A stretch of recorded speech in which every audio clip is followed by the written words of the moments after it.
Good evening and welcome to tonight's weekend bilingual newscast. Making headlines tonight, according to health statistics on cholera, the Southwest region is on a red alert on cholera cases with 140 in Limbe, 1 in Kumba, 46 in Tiko and 1 in Moyuka. The Littoral region is not left out as over 40 cases have recently been discovered. Tonight's newscast will bring to you measures taken by both government and the population to combat this ravaging epidemic. Plus, the population of Yukwe is faced with a bitter pill to swallow as they have today, 26th March 2022, called on the Almighty God to touch the hearts of authorities ahead of the demolition exercise scheduled in the days ahead. Those were our top stories. Hello viewers, you are welcome to tonight's weekend bilingual newscast with the very first element that comes in the French language with cholera. Good evening, Oriane. Bonsoir Joséphine Bindi, mesdames et messieurs, bonsoir et bienvenue au journal. On démarre en santé avec le choléra. L'épidémie va croissante au Cameroun. La résurgence de cette maladie hydrique touche de nombreuses villes. Entre le 21 et le 24 mars 2022, l'on enregistre 260 nouveaux cas, avec un taux élevé dans la région du sud-ouest qui compte à elle seule 209 cas, dont 18 à Boya, 143 à Limbe, 1 à Kumba, 1 également à Mouyouka, 46 à Tiko. Ici à Douala, dans le littoral, on dénombre 46 cas, 2 cas dans la région du centre et 3 dans le nord.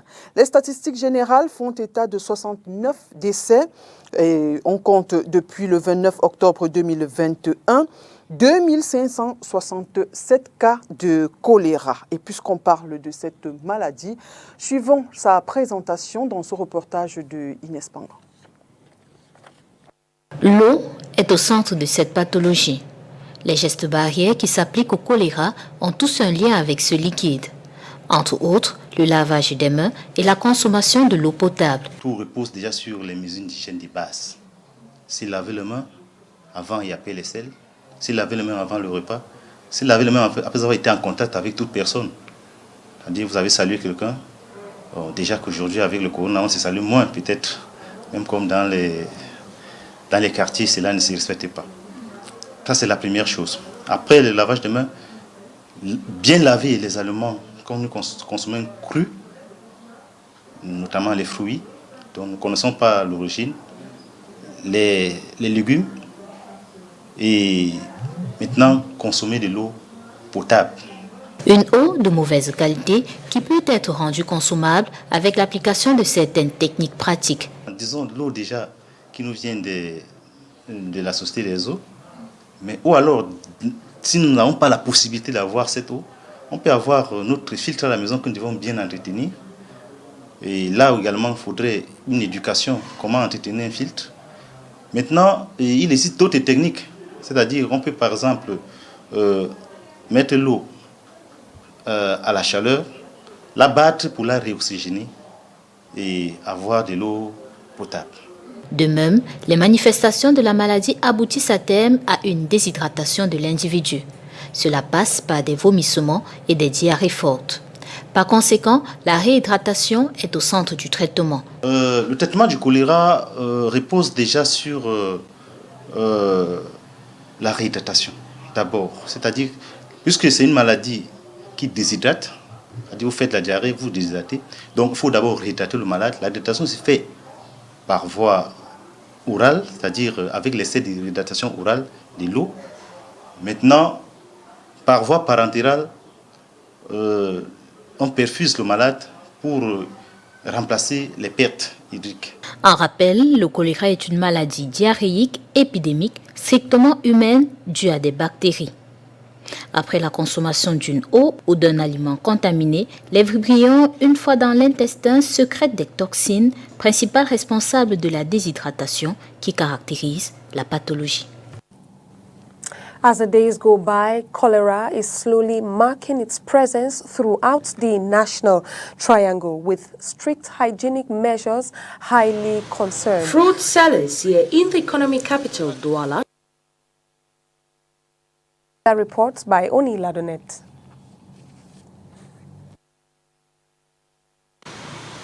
Fruit sellers here in the economic capital, Douala, now respect some hygienic guidelines in order to keep their customers off cholera.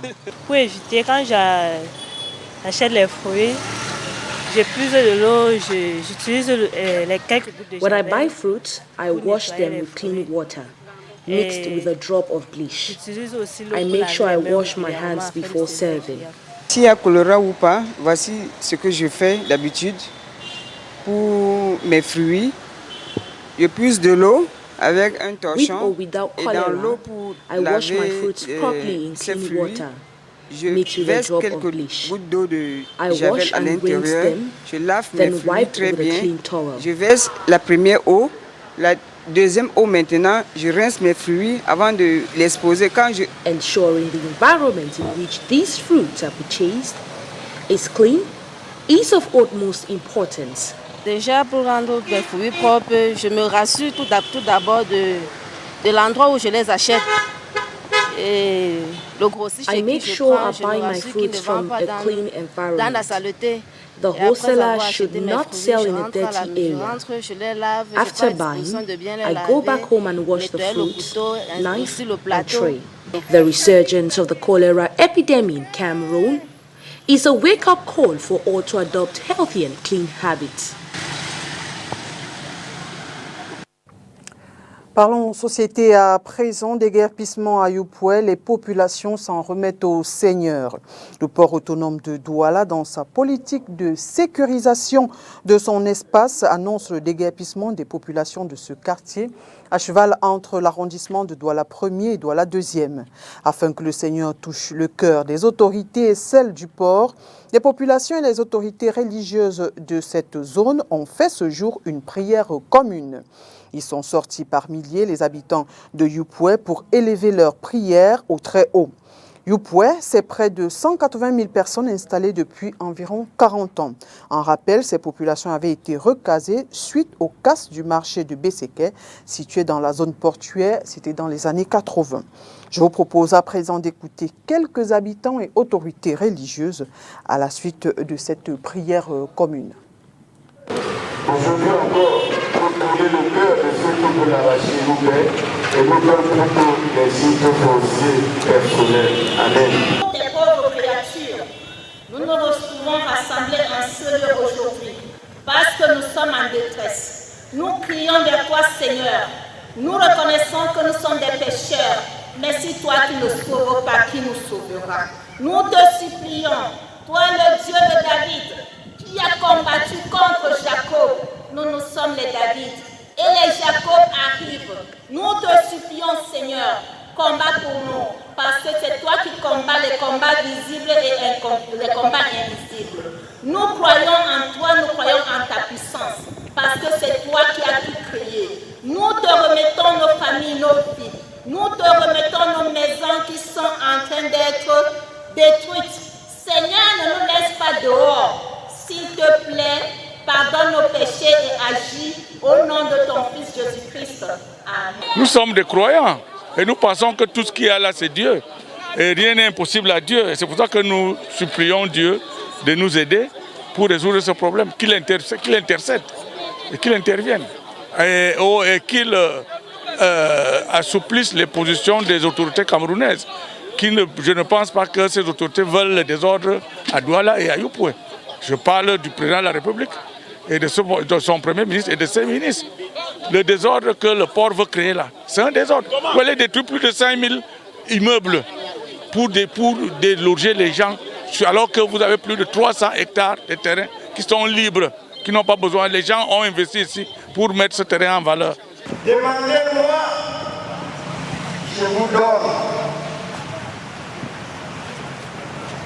Après, il a dit, remerciez-moi, j'augmente. Nous ne sommes pas à la demande ici. Nous sommes là pour le remercier.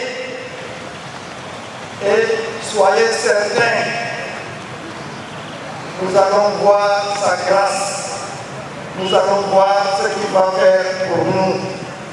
Moi, avec tous mes collègues qui sont ici, les gens de Dieu, Dans nos cœurs profonds, nous croyons en lui et nous attendons ce qu'il va faire pour nous. Qu'il nous accorde cette paix que nous demandons tous les jours. Qu'il nous accorde cette tranquillité que nous demandons. Nous ne voulons pas la guerre, nous voulons la paix. C'est une prière commune que nous avons organisée pour présenter à Dieu nos doléances. Comme nous l'avons fait et nous sommes en train de le faire à notre administration. Mais c'est Dieu qui est le maître de tout. C'est lui qui est le Seigneur de tout. C'est lui qui a nos vies. C'est lui qui a notre avenir. C'est lui qui nous mène et qui nous illumine. C'est à lui que revient le pouvoir et la puissance. Donc, Youpe étant une communauté très religieuse, nous avons voulu, comme communauté religieuse globale, venir ensemble, crier vers Dieu nos doléances, notre détresse, pour qu'il nous vienne en aide. Parce que lui seul, nous savons, détient nos vies. Lui seul détient notre bonheur. Et avec lui, nous savons que nous pouvons être vainqueurs. Donc c'est vraiment pour remettre à Dieu notre détresse et notre souffrance commune. On to this brief on the secondary education sector, a communique has been made public by the Association of Teachers on Strike labeled Enough is Enough in its French acronym OTS. The communique seeks to salute the timely intervention of all teachers throughout the National Triangle who concluded and pushed forth government to put forth measures by the President of the Republic, giving a number of measures meant to appease the education family. This affirmation was made in a meeting with the Minister of Works and Social Security as they call on teachers to fully resume work on Monday, March 28, 2022. We continue in the education sector, this time in the Ministry of Basic Education in the French language. Absolument, Joséphine Bindi, on parle donc de la grève des enseignants. Le ministre de l'Éducation de base était hier face à la presse à Yaoundé. Laurent Serge Toudingwa est revenu sur la situation globale en ce qui concerne son département ministériel. Je vous propose d'écouter le résumé de sa communication au micro d'Olivier Bouzik. Le ministère de l'Éducation nationale, de l'Éducation de base, a eu à prendre un certain nombre de mesures, notamment l'octroi des primes spéciales aux enseignants exerçant dans les écoles des zones rurales d'accès difficile et des zones frontalières, la construction des logements d'astreinte. Le traitement des dossiers de carrière est également très suivi. Le poste de traitement CJPS présente au quotidien également un compte opérationnel. L'intégration des contractuels. Dans le cadre de ces intégrations, les statistiques sont bien tenues et nous avons actuellement 3383 personnes qui sont en cours d'intégration, dossiers complets validés et envoyés désormais à la solde pour traitement. Donc, lorsque le président autorise donc un recrutement, nous recrutons des instituteurs nantis du diplôme professionnel qui aujourd'hui leur permet d'accéder au grade de contractuel d'abord et d'instituteurs de l'enseignement général intégrés comme fonctionnaires 10 ans plus tard. Il ne faudrait pas qu'il y ait cette confusion. Je voudrais donc rassurer les enseignants que leurs problèmes sont pris en compte par la plus haute hiérarchie. On l'a bien compris, donc le mouvement OTS des enseignements secondaires lève son mot d'ordre de grève. Les enseignants reprennent dans le chemin des classes dès ce lundi 28 mars 2022. D'une suspension à une autre, les transporteurs suspendent leur mot d'ordre de grève prévu pour le lundi 28 mars pour une durée de 14 jours. Un délai, selon eux, pour sensibiliser leurs congénères et poursuivre les concertations au niveau technique et sectoriel. Le ministre des Transports et les organisations socio-professionnelles des transports routiers de marchandises étaient en concertation hier 25 mars à Yaoundé. La conclusion de cette concertation a été la suspension du mot d'ordre de grève et la poursuite normale des activités pour les acteurs de ces organisations socio-professionnelles des transports routiers de marchandises. On parle de toute autre chose à présent. La procrastination, c'est l'habitude de remettre systématiquement à plus tard des actions dans un domaine précis de la vie quotidienne, notamment dans notre lieu de service. Quelles sont les causes et comment vaincre cette pathologie? Élément de réponse avec vous, Mireille Chabzé. Selon les professionnels de la santé, la procrastination est un terme utilisé en psychologie qui renvoie à l'habitude pour une personne de reporter à plus tard des tâches ou des activités prioritaires et de les remplacer par des activités d'importance secondaire. Elle peut être le signe d'un trouble psychologique sous-jacent, même si cette corrélation est toujours sujette à débat parmi les scientifiques. Différentes études suggèrent un lien causal possible entre la procrastination et les troubles de comportement suivants: anxiété, faible estime de soi, perfectionnisme, ennui et empathie, ainsi que l'impulsivité. D'autres facteurs peuvent également être associés à la procrastination, à en croire certains médecins. Peur de l'échec ou de la difficulté, peur de la réussite, manque de motivation ou difficulté de concentration, surménage professionnel et bien d'autres. Selon les psychologues, les conséquences de la procrastination sont une accentuation du stress, un sentiment constant de culpabilité, une perte de productivité, un jugement social lié au regard des autres et à la fuite de ses responsabilités, ainsi qu'une stigmatisation. Le trouble peut être interprété par l'entourage comme de la paresse ou un manque d'ambition. Si vous souffrez de procrastination ou d'un trouble apparenté, il est conseillé de chercher conseil auprès d'un psychologue. Certaines techniques de gestion du temps permettent de lutter contre la procrastination. And we take you to our international page where the United Nations have established that over 3.5 million people have fled Ukraine since the Russian invasion started a month ago. And Thursday, President Biden's administration promised to accept 100,000 Ukrainians displaced by the war to the United States. Details with the VOA. Tens of thousands cross the border daily here in Tijuana, joined by scores of Ukrainians who hope to receive asylum in the United States. The Ukrainians were either stranded while on vacation or traveled through Eastern Europe and boarded flights to Mexico. Irina left Ukraine 1 month ago with her 14-year-old son. Like many others we spoke with, she asked that her full name not be used as she described her exhausting journey. From Kyiv to Odessa, after I crossed the border, Moldavia, Romania, Hungary, Poland, Germany, and now Mexico, and I hope USA. Her husband and father stayed behind to help drive out the invaders. They said they will not go anywhere, they want to fight for our country. Border authorities admitted Irina and her son to the United States on Wednesday. A young Russian couple was not so lucky. They oppose Putin's invasion. For the safety of relatives in Russia, they ask that their names not be used.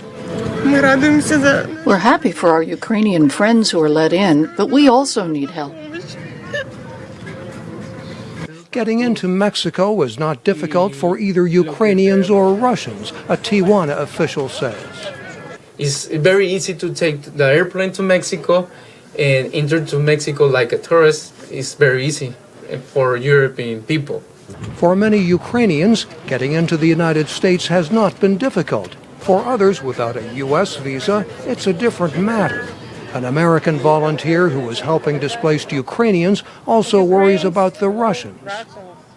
So they really do need our support. They have nowhere to return. They don't have a home. They don't have a country. They are afraid for their lives.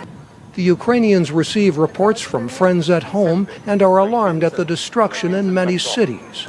One woman was shocked to hear what is happening in Mariupol, the southeastern Ukrainian city where 300 died in a single airstrike.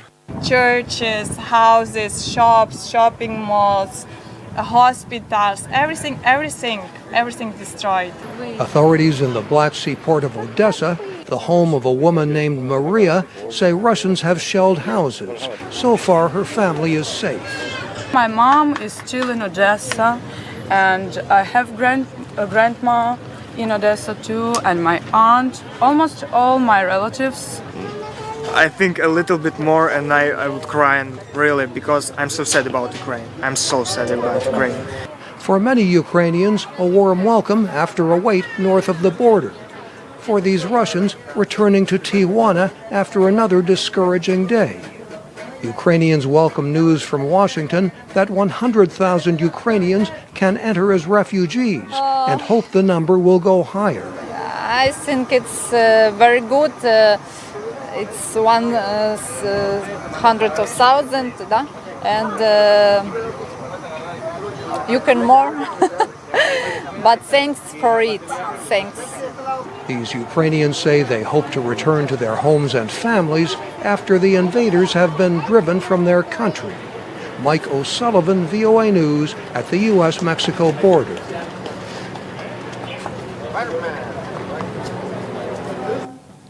And that was how we saw it on tonight's newscast. Thanks for watching. Good night and happy weekend. Happy weekend to you, Oriane. Merci Joséphine Bindi. Bon week-end à vous également. Mesdames et messieurs, merci d'avoir été des nôtres et bon week-end en compagnie des programmes de Spectrum Télévision.